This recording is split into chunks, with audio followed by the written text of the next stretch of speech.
नमस्ते प्यारे बच्चों। आज हम लोग आपके व्याकरण का कक्षा 6, कक्षा 7 और कक्षा 8 तीनों में ये उपयोगी है। हालांकि कक्षा 8 के बच्चों को तो काफ़ी कुछ इसके बारे में पिछले साल भी बता दिया गया था।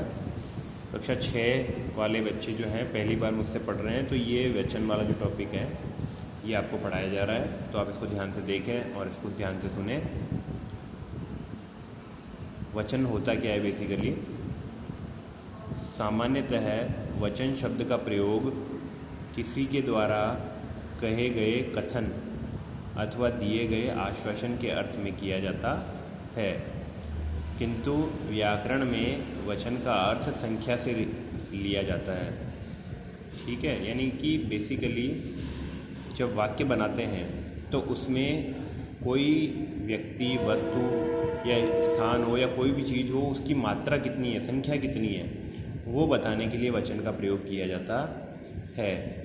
तो वह शब्द जिसके द्वारा किसी विकारी शब्द की संख्या का बोध होता है। विकारी शब्द का मतलब है जो जिसमें परिवर्तन होता है, उसको विकारी शब्द कहते हैं।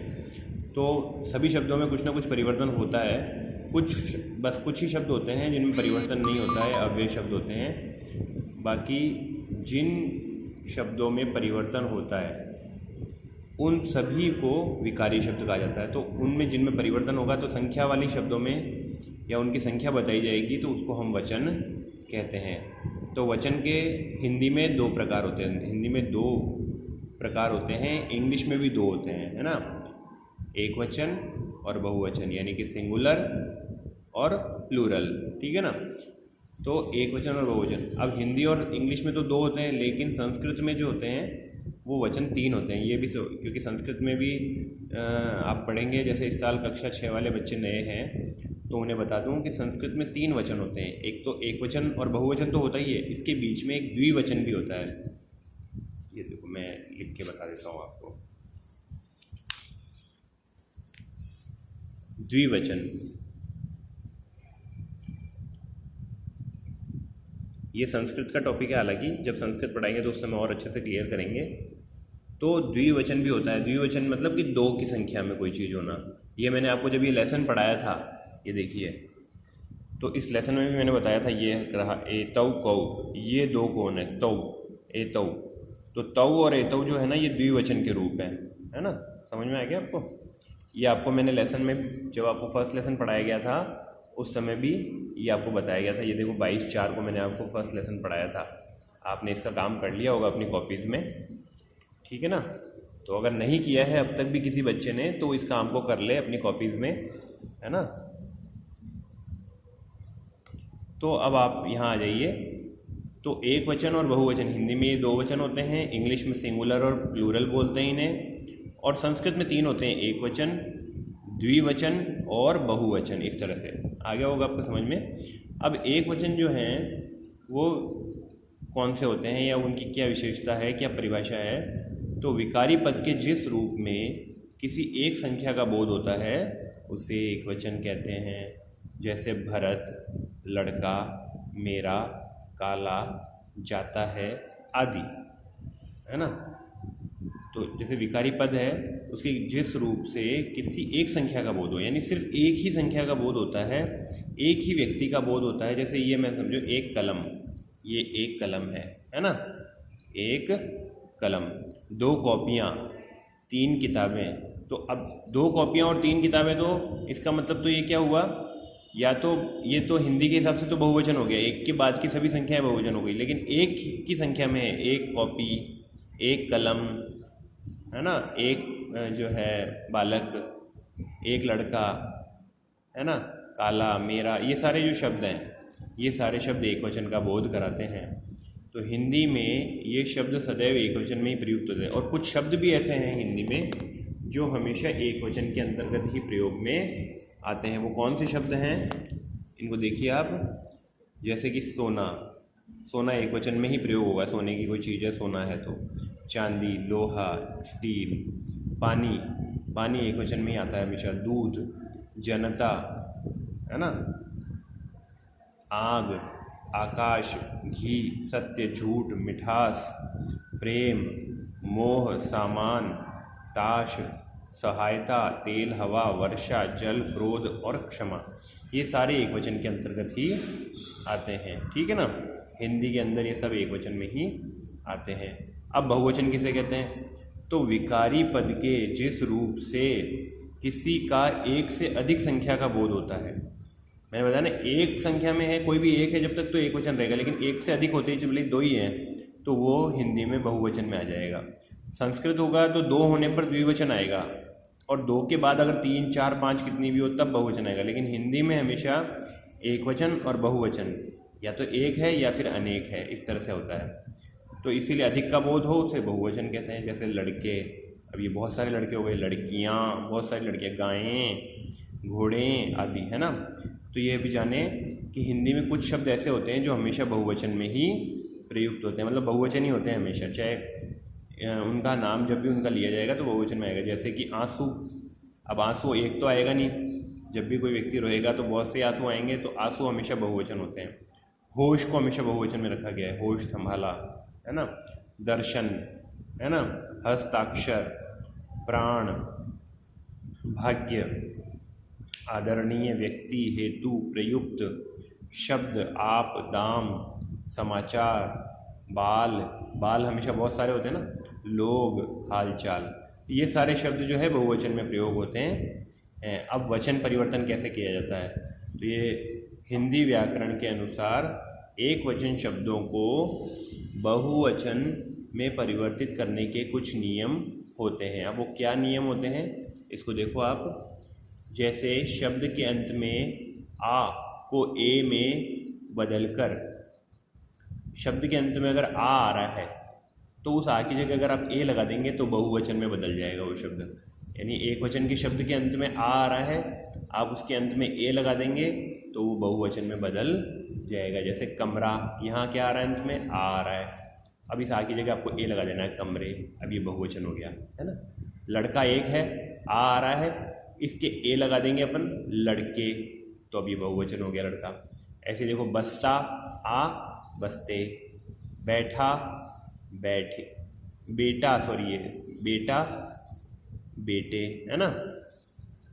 पपीता, आ रहा है, पपीते, रसगुल्ला, आ रहा है, रसगुल्ले, इस तरह से होगा। तो शब्द के अंत में अ को ए में बदलकर, जैसे अ को ए में बदलना है, यानी अ है अगर शब्द के अंत में तो उसकी जगह ए, मतलब छोटा ए, है ना, और उस पर चंद्र बिंदु लगा देंगे, है ना, तो या अनुस्वार लगा देंगे, है ना। तो पुस्तक अ है तो यहाँ पर ये छोटा ए, पुस्तकें, दीवार, दीवारें, दाल, दालें, है ना, राह, राहें, सड़क, सड़कें, कलम, कलमें, है ना। शब्द के अंत में आकारांत लगा करके, आकारांत के साथ में ए जोड़ करके, यानी आ रहा है तो आ के साथ में ए और जोड़ दें। यानी अगर आकारांत शब्द हो, कोई बालक, बालिका का शब्द हो, स्त्रीलिंग शब्द हो, तो उसके अंत में ए जोड़ करके भी शब्द बनाए जा सकते हैं। जैसे कि बाला, बालाएं, कविता, कविताएं, कथा, कथाएं, ठीक है ना, इस तरह से। इकारांत शब्द जो होते हैं उन शब्दों के अंत में इयां लगा करके भी हम बना सकते हैं। जैसे कि दवाई, दवाइयाँ, तो ईकारांत का इयां कर दिया, है ना, इयां, है ना। तो दवाई, दवाइयाँ, लड़की, लड़कियाँ, साड़ी, साड़ियाँ, नदी, नदियाँ, खिड़की, खिड़कियाँ, तथा स्त्री, स्त्रियाँ, है ना। तो इस तरह से ये है। इसी तरह से सभी स्त्रीलिंग शब्दों के अंत में अगर अपन या को या में बदल दें तब भी वो बहुवचन में रहता है। अब ऐसे बहुत सारे शब्द होते हैं, जैसे चिड़िया, तो चिड़िया है ना, तो चिड़िया होगा, चिड़ियाएँ नहीं हो सकता ना, चिड़िया, चिड़िया, डिबिया, डिबियाँ, गुड़िया, गुड़ियाँ, है ना। स्त्रीलिंग शब्द के अंत में उ को साथ ए बदल करके, जैसे वधु, वधुएं, वस्तु, वस्तुएं, बहु, बहुएं। ई स्वरांत वाले स्त्रीलिंग शब्दों के साथ में यों लगा करके भी, यों लगाकर तथा ई की मात्रा को ई में बदल करके भी, जैसे जाति जातियों, रोटी रोटियों, लाठी लाठियों, नदी नदियों, गाड़ी गाड़ियों, है ना। एक और बच गया है। एक वचन शब्द के साथ में अगर जन, गण, वंद आदि लगा करके गुरुजन, अध्यापक गण, लेखक वृंद, युवा युवाजन, है ना, भक्त भक्तगण, मंत्री मंत्रीगण, इस तरह से भी शब्द बनाए जा सकते हैं। तो ये कुछ जो है वचन के मैंने आपको बता दिए हैं टॉपिक। अब इसमें कुछ अपन प्रश्न उत्तर देख लेते हैं। ये प्रश्न, पहला प्रश्न है, मैं इसकी फ़ोटो भी खींच करके आपको सेंड कर दूंगा, ठीक है ना। ये आपको कॉपीज़ में भी करना है सभी को।